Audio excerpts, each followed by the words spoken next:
Ben voilà, tu nous as donné le sommaire. Alors, première page que j'ouvre, parlez-nous de l'énergie des cellules et des muscles.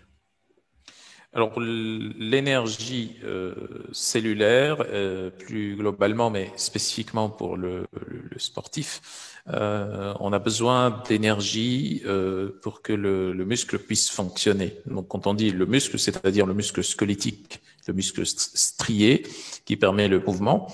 et également, puisque c'est aussi le cœur a aussi la même structure, hein, c'est un muscle strié qui a une spécificité, c'est il a une innervation autonome qui fonctionne régulièrement et même très régulièrement. Donc là aussi, ce qui va s'appliquer sur le muscle strié squelettique va s'appliquer aussi sur le muscle cardiaque et également les neurones. Donc on a ici trois organes, muscles, cœur, cerveau, qui sont très connectés et qui fonctionnent à peu près selon les mêmes principes, puisqu'ils fonctionnent sur en tout cas, dans la plupart des cas, sur le mode ou la filière aérobie.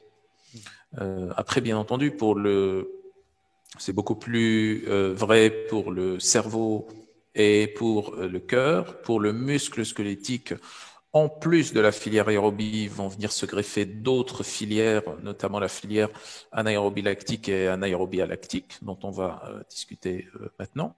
Donc, grosso modo et globalement, pour pouvoir stimuler la filière aérobie, qui est la filière standard en réalité, c'est la filière par défaut, qui permet d'avoir un maximum d'énergie. Quelqu'un qui est en bonne santé apparente et qui n'a pas une activité très très importante, comme par exemple toi et moi, là, ou les auditeurs qui sont en train de nous regarder, peut-être qu'ils sont assis, peut-être même qu'ils sont en train de faire une activité physique, mais disons que grosso modo, quand on a une activité physique très restreinte et ou qu'on est au repos, on va solliciter à plus de 98% la filière aérobie, qui est la filière qui va passer par la mitochondrie.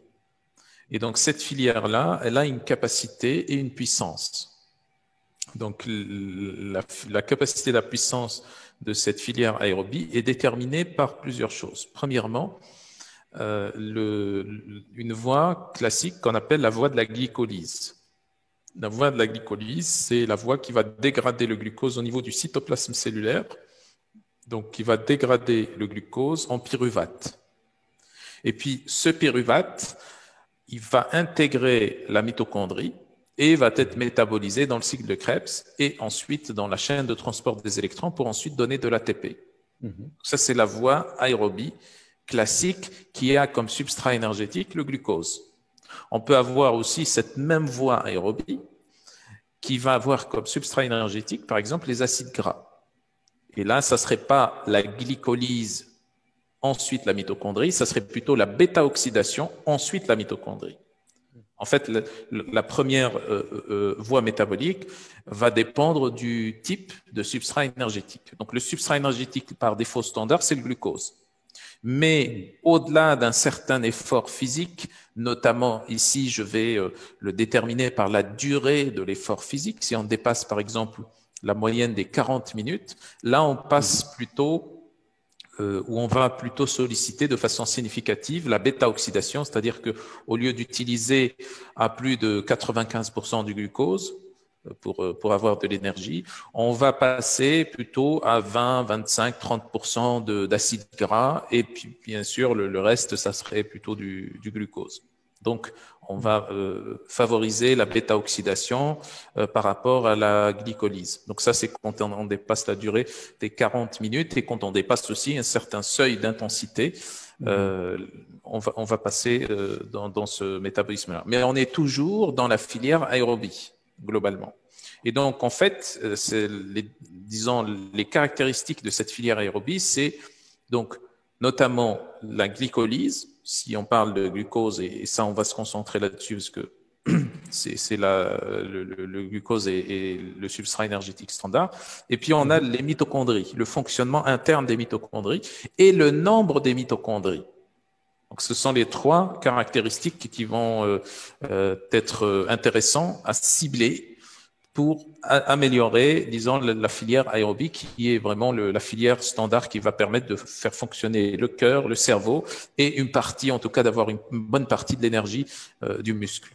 Donc, pour la glycolyse, on a le magnésium qui est cofacteur dans cette voie de la glycolyse. Très important. Donc, c'est pour ça que quand on donne du magnésium pour quelqu'un qui est fatigué, il prend forme très rapidement. Il retrouve la forme très rapidement. Ensuite, pour la mitochondrie, on a plusieurs éléments qu'on peut donner. On a par exemple le cycle de Krebs qui va parfois, dans certains cas, tourner au ralenti pour différentes raisons. On peut citer par exemple le fait qu'il y ait un manque de vitamine B1 ou de vitamine B12 par exemple. Là, ça fait tourner le cycle de Krebs très au ralenti parce que la B1 et la B12 sont des cofacteurs dans le cycle de Krebs. Et là, on peut effectivement, s'il y a carence ou s'il y a déficience ou même si les marqueurs de ces vitamines sont dans la limite inférieure, là on pourrait supplémenter en B1, B12 ou en disant groupe B en général, vitamine du groupe B en général, et on peut très bien aussi donc combiner du magnésium avec ces vitamines du groupe B parce que ça fonctionne ensemble, ça c'est très très important. Et puis ensuite également on peut donner du NADH. Le NADH c'est la forme bioactive de la vitamine B3. Et pour ceux qui s'y connaissent un petit peu en biochimie, ils savent que le rôle en réalité du cycle de Krebs, quand on dit cycle de Krebs, on est dans la mitochondrie. Hein. C'est l'une des voies métaboliques de la mitochondrie. Donc le rôle du cycle de Krebs, c'est la collecte d'électrons. Donc ça collecte des électrons et ensuite on les stocke dans des molécules. Ces molécules vont aller dans une autre voie métabolique qu'on appelle la phosphorylation oxydative ou la chaîne de transport des électrons, et c'est là où on va produire de l'ATP grâce à ces électrons qu'on a collectés à travers le cycle de Krebs. Et donc le cycle de Krebs va collecter des électrons, va les stocker dans deux molécules.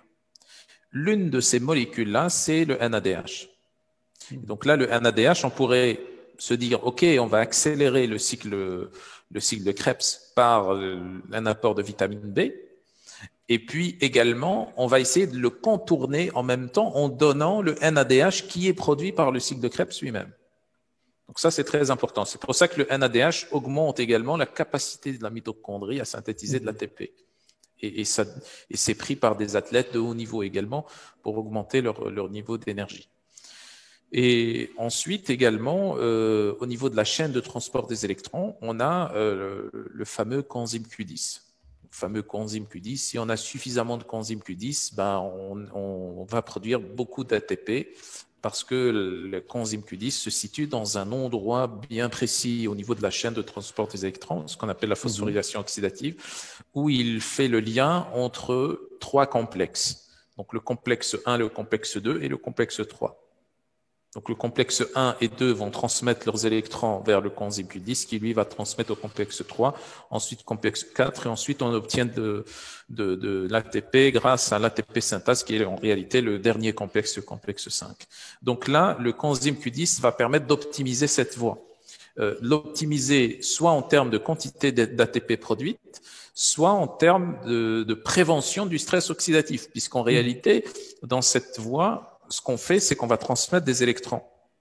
Et s'il n'y a pas suffisamment de coenzyme Q10 pour récupérer les électrons du complexe 1 et 2 et les transmettre au complexe 3, ce qui va se passer, c'est qu'on va avoir des électrons libres qui vont se balader partout et qui vont aller s'associer à l'oxygène qui se retrouve dans cette voie-là, dans la mitochondrie. Et quand ils s'associent à l'oxygène, ils produisent ou ils forment ce qu'on appelle l'anion superoxyde, qui est le radical libre primaire. C'est un radical libre premier qui est produit par la mitochondrie, par manque de coenzyme Q10 notamment. Donc, quand on donne du coenzyme Q10, on optimise à la fois le taux d'énergie et aussi on diminue le stress oxydatif. Et en réalité, tout ce qu'on va faire au niveau de la mitochondrie, c'est d'augmenter l'efficacité énergétique de la mitochondrie.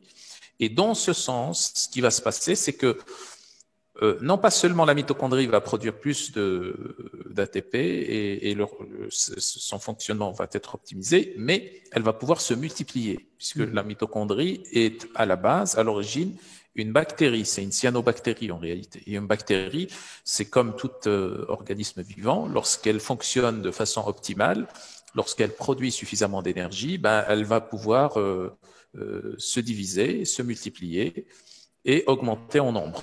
Et ça, c'est très important. C'est ce qui nous ramène à la troisième caractéristique du métabolisme énergétique de la voie aérobie, c'est d'augmenter le nombre des mitochondries. Et bien sûr, le nombre de mitochondries ne dépend pas que de l'efficacité énergétique de la mitochondrie et de sa santé, mais plutôt également, ça dépend aussi du stimulus physique et physiologique qu'on donne aux cellules et aux mitochondries à travers l'activité physique, à travers le sport.